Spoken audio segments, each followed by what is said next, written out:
મતા જય દ્વારકાધીશ અમર ભગતસિંહ ગૌ સેવા ગ્રુપ અને આજે અમે આવ્યા છીએ રિહોર ગામમાં અમારા અને મોક્ષ મંદિરના ગ્રુપના મેમ્બરો છે, હકાભાઈ છે અને અમારા ભાઈ કાકા છે.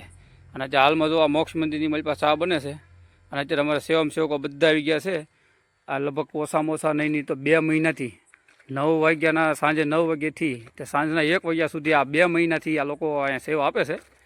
કોઈ પણ સ્વાર્થ વગરની નિસ્વાર્થ ભાવે આવે છે બધા. ખૂબ ખૂબ આભાર બધાનો. અને આ વૃક્ષ પડખે જે કાંઈ ખડ ને એવું હતું અને એ બધું અત્યારે હાલમાં મેં સાફ સફાઈ કરી નાખી છે. અમારા બળુભાઈ છે, જગદીશભાઈ છે, એવા ઘણા સેવમ સેવકો છે, નારાયણભાઈ છે, ઘણા એવા લોકો છે બધા કે પણ અડધી રાતે પણ આ સેવમ સેવકમાં આવે છે. ખૂબ ખૂબ આભાર બધાનો એનો. અને હાલમાં આગળ બનાવી રહ્યો વિડીયોમાં આપણે જોઈએ આગળ હજી. તો અહીંયા ભોળાનાથનું મંદિર બનાવવાનું છે, એનો ઓટો કરી નાખ્યો છે. અને આ ઓટો હવે લગભગ 15 દિવસ પછી આ ભોળાનાથની મંદિરની મૂર્તિ આપણે સ્થાપિત કરશું. અને અમે સેવમ સેવકો બધા અહીંયા અમારા ગ્રુપના મેમ્બરો ગૌ સેવા નહોતી પણ હાલમાં મોક્ષ મંદિરના જે લાભાર્થી અમારે જે સેવામાં આવ્યા છે બધાનો એનો બધાનો ખૂબ ખૂબ આભાર વ્યક્ત કરીએ છીએ. મારા બળવંતભાઈ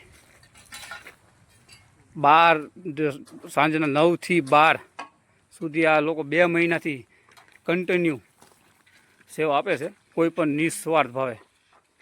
ખૂબ ખૂબ આભાર બધાનો. કે આ કાંઈ નહીં તો આપણે નવરા બેસી રાતે મોબાઈલ ઘૂમડી અથવા કોઈ પણ દુકાને બેઠા હોય તો આ બધા સેવમ સેવકો તને મળે છે એટલે બહુ કિંમતી જે સમય બગાડીને જે સેવા કરે એ મોટી સેવા. ખૂબ ખૂબ આભાર બધાનો. જય દ્વારકાધીશ બધાને હંમેશા ખુશ રાખે. જય ગૌ માતા, જય દ્વારકાધીશ.